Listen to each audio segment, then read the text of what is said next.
요즘 감기가 기승을 부린다고 합니다. 저도 목소리가 좀 이렇게 가라앉았습니다. 여러분 감기 조심하시고 건강 관리를 잘 하시길 바랍니다. 지난주에 저희 교회 부흥회가 있었습니다. 참 은혜로운 시간들을 보냈습니다. 참여하신 분은 즐겁고 아주 기쁜 시간이었고, 좀 참여 못하신 분들은 무슨 일이 지나갔는지 모를 정도일 겁니다. 여러분 아쉽지만 또 기회가 있습니다. 영상 파일이 다 준비가 되어져 있습니다. 여러분 한번 이렇게 보시기를 바랍니다. 보실 분은 이렇게 말씀해 주시면 저희들이 영상을 드리도록 하겠습니다. 부흥의 말씀 가운데 몇 가지를 정리하면, 일단 성도는 하나님의 복을 받아야 된다는 겁니다. 하나님의 복을 사모하고 하나님의 복을 누리고, 이삭이 하나님의 복을 받아서 이 땅에 참 부유한 인생을 살았던 것처럼 하나님의 사람들은 하나님의 복을 받아야 된다. 하나님의 복이 뭐냐? 하나님의 능력이 임하는 거다. 축복이라고 하는 것은 사람이 하지만 하나님의 복은 하나님이 주시는 거다. 그래서 하나님의 능력이 임하는 삶을 사는 것이 복의 인생이다라는 겁니다. 기도는 씨앗이다. 그래서 씨앗을 심어야 거두는 것이 있듯이 기도는 심는 씨앗과 같다. 원인이 있어야 결과가 나오듯이 기도도 많이 심어야 된다. 반복적으로 하는 것도 기도다. 기도는 쉽다. 기도는 곧 믿음이다. 그러면서 기도에 어떤 많이 심는 것을 강조를 하셨습니다. 5가지를 우리가 얘기했죠. 성령 충만, 영혼 구원, 질병 치유, 자녀를 위한 기도, 삶의 문제를 위한 기도를 해야 된다. 그렇게 말씀하셨습니다. 여러분 신앙생활은 2가지만 잘하면 된다 그랬어요. 2가지. 하나님 사랑, 이웃 사랑. 하나님과의 관계를 잘 세우고 사람과의 관계를 잘 세우면 신앙생활을 잘할 수 있다. 신앙생활이 너무 쉽다, 간단하다. 2가지만 잘하면 된다 그랬습니다. 신앙생활은 또 널뛰기와 같다. 널뛰기는 자기가 올라가면 탁 내리면서 상대방을 또 올려주기도 하는 겁니다. 그러니까 상대방을 높여주면 자신이 높아진다. 내가 하나님을 높이면 하나님도 나를 높여준다. 그래서 널뛰기와 같이 신앙생활은 그런 거다. 서로 칭찬하고 좋은 말을 하자. 이렇게 참 좋은 말씀들을 나누었습니다. 여러분 한번 영상으로 한번 보시기를 바랍니다. 오늘 본문의 말씀은 이스라엘 백성들이 이제 12명의 정탐꾼들을 가나안 땅으로 이제 정탐하러 보냅니다. 정탐의 목적은 앞으로 전쟁을 해야 되기 때문에, 그리고 가나안 땅에 들어가서 살아야 하기 때문에, 그들이 가야 할 곳이고 그들이 정착해야 될 곳이기 때문에 미리 알아보기 위해서 12명의 정탐꾼을 보냅니다. 한 160km 정도의 거리인데 일주일이면 왔다 갔다 할 수 있는 거리였습니다. 그런데 오늘 본문에 보면 40일을 정탐을 했다. 그렇게 말합니다. 40일을 정탐을 했다는 것은 그 가나안 땅을 아주 샅샅이 뒤졌다는 겁니다. 남단에서 북쪽까지 보지 못한 구석이 없을 정도로 아주 낱낱이 다 살펴보았다는 겁니다. 그리고 와서 보고를 하는데 그 땅은 하나님이 약속하신 젖과 꿀이 흐르는 땅이다. 그리고 거기서 갖고 온 포도 한 송이를 2사람이 메워서 가지고 왔습니다. 상당한 무게였겠죠.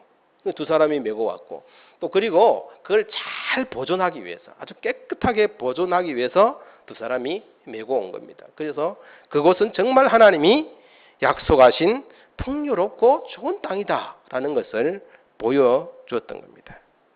그런데 28절에 보면 문제는 그곳에 사는 사람들이었다라는 거죠. 그러나 그 땅 주민은 강하고 성읍은 견고하고 심히 클 뿐 아니라 거기서 아낙 자손을 보았으며, 자, 성읍이 견고하고 주민은 강하고 여러 곳에 여러 부족들이 살고 있었다는 겁니다. 아말렉 남방 땅, 헤딘 여부스인 아모린 산지, 가나인은 해변 요단강가에 살고 있다. 그런 상황을 다 조사를 한 거죠. 어떤 주민이 살고 있고 어떤 땅이라는 것을 보고를 한 겁니다. 사실 팩트가 사실이었습니다. 그 땅은 비옥하고 좋은 땅이다. 그렇지만 그곳에 사는 사람들은 아주 견고한 성읍에서 살고 있다. 가짜 뉴스가 아니고 바꿀 수 없는 팩트를 얘기를 한 겁니다. 근데 이걸 보고를 하자 백성들의 반응이 막 술렁술렁입니다. 이 가나안 땅을 들어갈 수 없는 것 아닌가.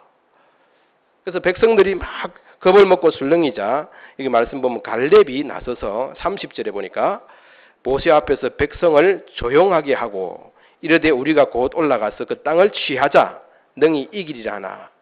갈렙이 백성들을 딱 조용히 시키면서 그래도 우리는 올라가서 그 땅을 점령할 수 있다. 이길 수 있다. 이렇게 얘기를 하는 겁니다. 갈렙이 이렇게 얘기를 한 것은 갈렙은 신앙을 가지고 있었기 때문에 참 하나님을 신실하게 믿는 사람이었기 때문에 비록 그 땅은 성읍은 견고하고 큰 사람들이 있지만 우리가 정복할 수 있습니다. 이렇게 백성들에게 얘기를 한 겁니다. 여러분 이게 신앙인의 모습이 이렇게 나타난 거죠. 환경을 초월하고 현실을 초월해서 하나님을 신뢰하면 우리가 그 땅을 이길 수 있습니다. 그 땅을 정복할 수 있습니다. 이런 얘기를 한 겁니다. 오직 하나님을 신뢰하는 참 신앙인의 모습이죠. 그래서 오늘 이 시대에 우리가 사실 갈렙과 같은 신앙이 되는 거예요. 이 시대에 갈렙이 우리가 돼야 되는 거죠.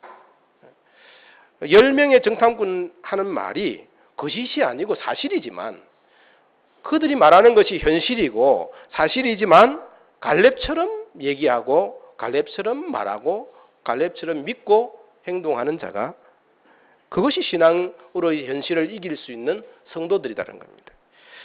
현실의 힘에 그 무게에 압도되어 가지고 그냥 막 흔들려서 갈렙처럼 말을 못한다면 우리는 현실에 무너지는 존재입니다. 그런데 현실을 이길 수 있는 힘은 갈렙처럼 믿고 말하고 행동하면 이길 수 있다는 겁니다. 백성들은 전쟁에서 지는 것 아닌가? 하나님께서 약속하신 땅이지만 그 땅을 우리가 점령해서 들어가서 차지하지 못하는 것은 아닌가? 혹 전쟁해가지고 우리가 그들에게 지는 것은 아닌가? 우리가 다 죽음을 맞이하는 것 아닌가? 이런 생각에 사로잡혔다는 겁니다. 그들은 우리보다 강합니다. 그 백성을 치지 못할 것입니다. 그들은 우리보다 강합니다. 여러분 노예의 신분에서 애굽을 탈출해서 광야를 지내온 이스라엘 백성들이기 때문에 무슨 큰 무기를 개발한다거나 군사력을 기른다거나 군대를 키운 것이 아닙니다. 그들은 광야를 지나오면서 하나님의 능력을 경험한 사람들입니다. 이 민수기 14장 이전에는 보면 하나님이 그들을 먹이시고 그들에게 만나를 주시고 메추라기를 주시고 그들을 다 돌보아 주신 하나님의 능력을 그들이 다 체험했습니다. 그들이 의지해야 될 것은 그들이 갖고 있는 군사력, 힘이 아니라 그들 앞장서서 싸워주시는 하나님을 믿고 가는 사람들이었습니다. 하나님의 나라를 건설하는 가나안 땅을 차지하는 이것은 그들에게 주신 하나님의 소망이요, 비전이요, 목적이었습니다. 그런데 그런 하나님을 잊어버리고 가나안 사람들이 강하다. 가나안 사람들이 장대하다. 여기에 백성들이 마음이 다 연약해져서 싸워보지도 않고 그들은 할 수 없다. 치지 못할 것이다. 라고 이미 정신적으로 다 패배를 하고 말았습니다. 여러분 사람들이 특히 우리나라 사람들이 행복의 조건 중에 가장 우선적인 것을 두는 것이 안전이다. 이렇게 얘기를 하더라고요. 안전해야 행복한 거예요. 안전해야. 만약에 우리가 생명의 위협을 당한다. 그러면 참 행복한 삶을 살지 못하는 거죠. 그래서 이스라엘 백성들도 지금 무엇을 생각하고 있느냐 하면 자기들의 안위를 생각하고 있는 거죠. 안전. 그 땅은 그 아주 강력한 사람들이 있기 때문에 우리가 그곳에 들어가면 죽을 수 있겠구나. 그래서 이 말씀을 보면 그 땅은 주민을 삼키는 땅이다라고 표현을 하고 있습니다. 나중에 이제 악평을 하면서 그러지만 주민을 삼키는 땅이다. 이게 안전을 제일 이제 고려를 한 것입니다. 자, 그들의 원함은 그들이 바라보는 소망은 가나안 땅에 들어가서 풍요롭게 행복하게 사는 것이었는데 현실적으로 보면 너무나 그 현실이 이루어지기가 어려운 것입니다.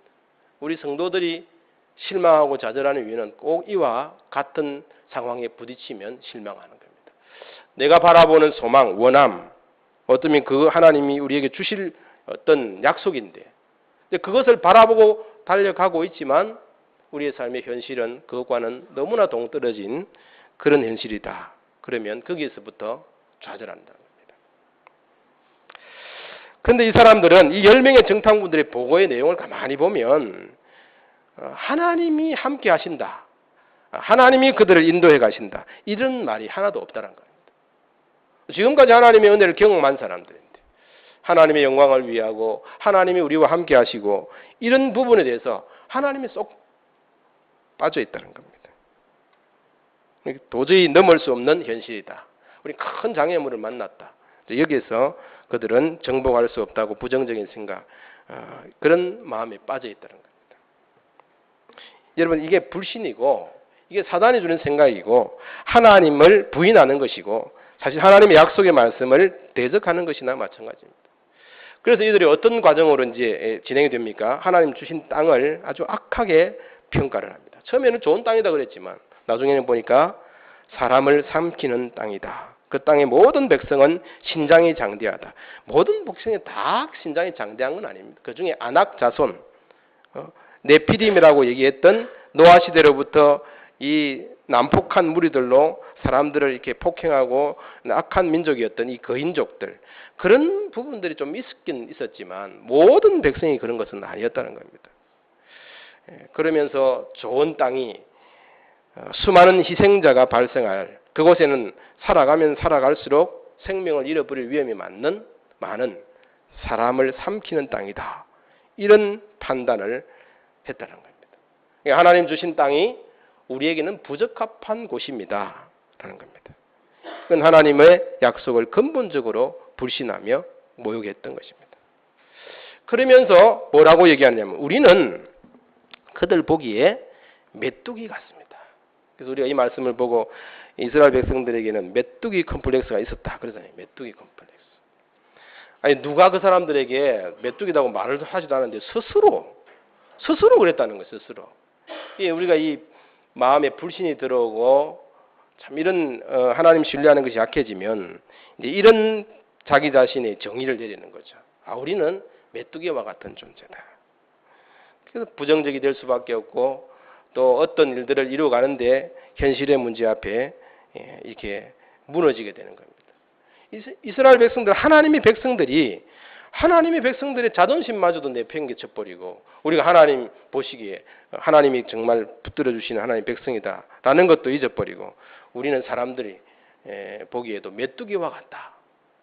여러분, 메뚜기 떼도요 많으면 상당한 위력을 발휘하는 거거든요. 메뚜기 떼가 한번 싹 지나가면 그 나무나 곡식이나 다 갉아먹어 버리잖아요.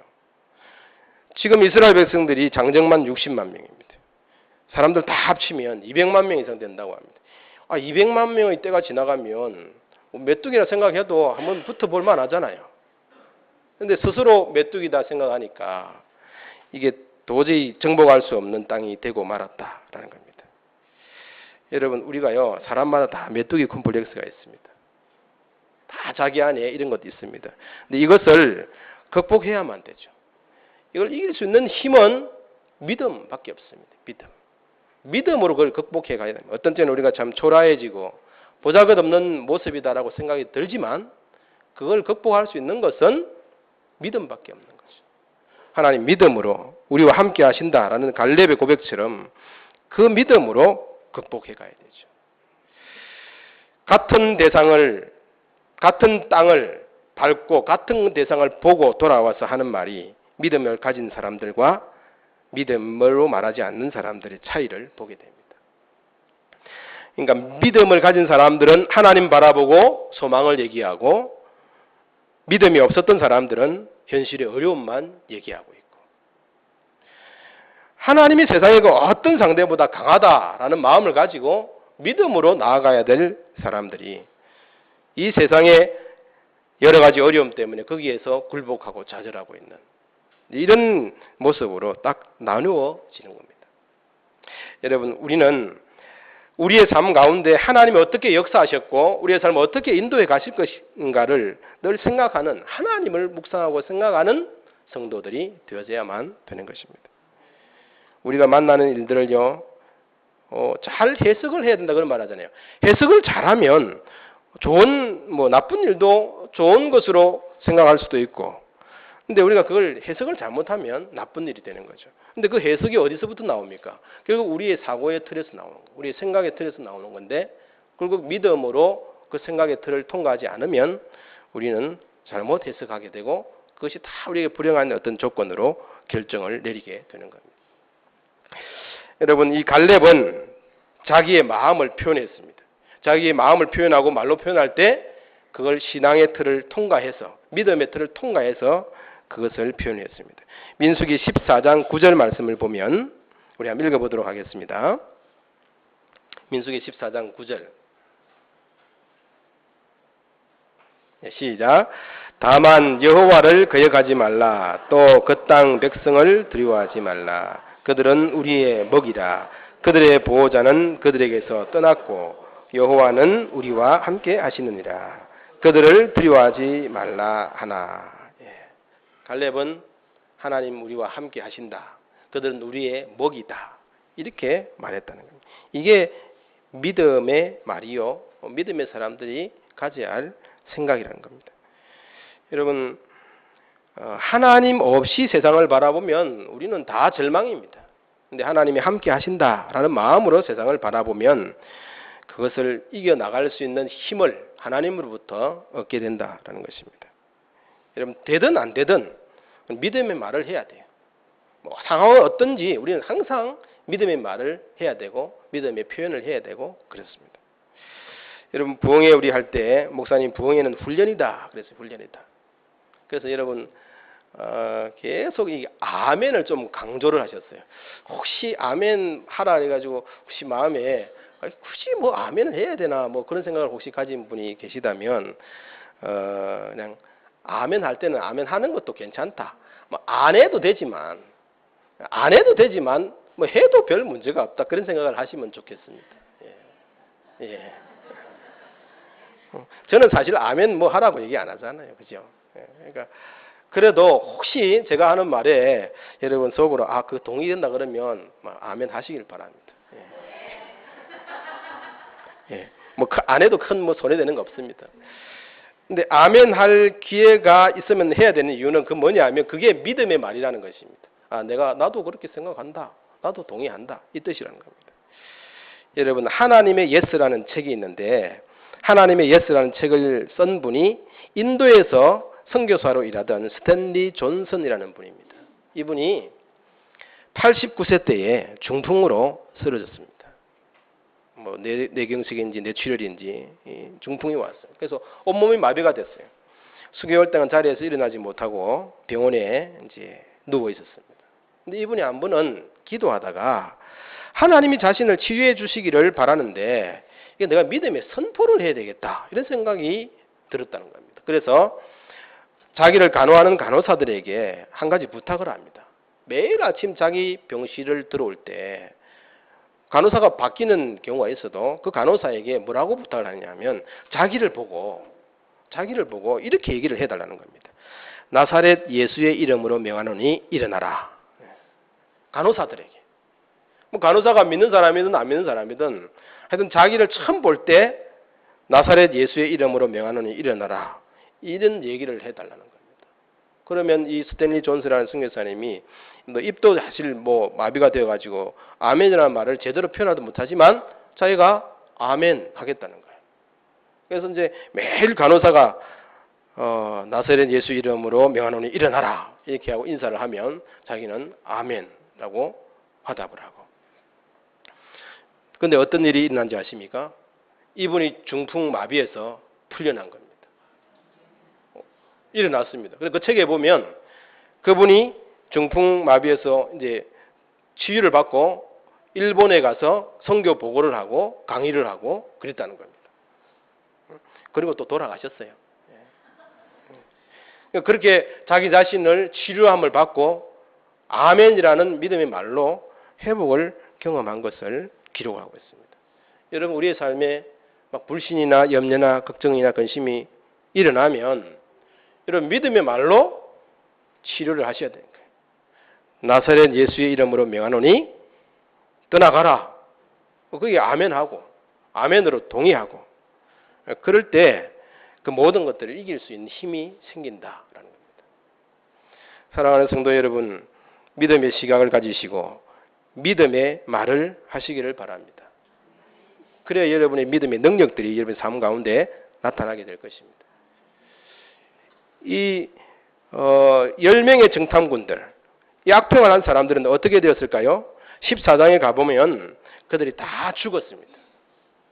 하나님의 진노를 받아서 다 죽었습니다. 그리고 40일 정탐한 날을 하루를 1년으로 계산해서 40년을 이스라엘 백성들이 광야에서 방황을 하게 됩니다. 여러분 믿음으로 고백하지 않으면 들어갈 수 없는 곳이 가나안 땅이었습니다. 믿음으로 그 땅을 소망하지 않으면 닫혀진 땅이 가나안 땅이었습니다. 여러분 저는 오늘날도 우리들에게 우리가 참 적과 꿀이 흐르는 풍요로운 삶을 원한다 그러면 항상 믿음으로 그것을 말하고 생각하고 그것을 선포해야 될 겁니다. 그렇지 않으면 그 땅은 닫혀진 것입니다. 현실만 바라보고 현실의 어려움만 바라보고 도저히 그런 일은 일어날 수 없다고 생각하면 가나안 땅은 들어갈 수 없는 것입니다. 폐쇄된 곳이나 마찬가지입니다. 근데 믿음으로 행하면 적과 꿀이 흐르는 땅으로 들어가는 겁니다. 그러니까 10명 악평한 사람들은 다 죽고 갈렙과 여호수아만 가나안 땅에 들어갔습니다. 여러분 성경에 왜 가나안 땅을 적과 꿀이 흐르는 땅으로 표현을 했을까요? 실제로 이스라엘 땅은 적과 꿀이 흐르는 땅이 아닙니다. 저도 잠깐 가봤지만 물이 있는 곳은 푸르고 물이 없는 곳은 전부 사막입니다. 황량한 곳입니다. 어떻게 그 땅이 적과 꿀이 흐르는 땅일까? 물론 꿀이 흐르는 곳도 있죠. 야생벌이 꿀을 쳐서 꿀이 흐르는 곳도 있지만 많은 부분은 황량한 광야의 땅입니다. 그런데 왜 하나님께서 이스라엘 백성들이 그 땅을 적과 꿀이 흐르는 땅으로 말씀을 하셨을까요? 신명기서를 보면 이해가 되는 겁니다. 신명기 11장 11절부터 12절 말씀 읽어볼까요? 자, 시작. 너희가 건너가서 차지할 땅은 산과 골짜기가 있어서 하늘에서 내리는 비를 흡수하는 땅이요 내 하나님 여호와께서 돌보아 주시는 땅이라. 연초부터 연말까지 내 하나님 여호와의 눈이 항상 그 위에 있느니라. 왜 적과 꿀이 흐르는 땅일까요? 하나님과 관련이 있기 때문에 그렇습니다. 하나님이 돌보아 주시는 땅이라. 하나님 여호와의 눈이 항상 그 위에 있느니라. 그래서 적과 꿀이 흐르는 땅입니다. 하나님이 함께 하시는 곳이기 때문에 그런 풍요로운 곳이다라는 것을 말씀을 하셨던 겁니다. 여러분 우리가 광야와 같은 이 세상이라 할지라도 하나님이 함께 하시면 적과 꿀이 흐르는 삶이 될 것입니다. 근데 지금 여러분의 삶이 풍요롭고 아무 문제가 없고 나는 내 삶을 잘 살아갈 수 있다고 생각하지만 하나님이 함께 하시지 않으면 광야가 될 겁니다. 하나님이 나와 함께 하시지 않는다면 믿음의 말을 믿음으로 생각하고 믿음의 선택하고 믿음의 일들을 행하지 않으면 여러분의 삶은 광야와 같은 생활이 되고 말 것입니다. 여러분 하나님을 늘 묵상하시고 하나님을 붙드시고 세상살이가 현실, 팩트가 어렵지만 여러분 믿음을 놓쳐보면 모든 것을 다 잃어버리고 어려운 것이나 마찬가지입니다. 불신앙은 어려움만 보고 믿음은 하나님만 바라보는 겁니다. 여러분 하나님이 우리 현실의 두려움을 극복하게 해 주시는 분이라는 것을 믿으시기를 바랍니다. 그리고 우리 스스로 메뚜기 신드롬 극복하십시다. 우리 자신들이 스스로 그런 생각을 가지다 할지라도 하나님을 믿고 승리하는 삶을 사는 우리 모든 성도들이 되시기를 주님의 이름으로 축복합니다. 우리 한번 기도하겠습니다.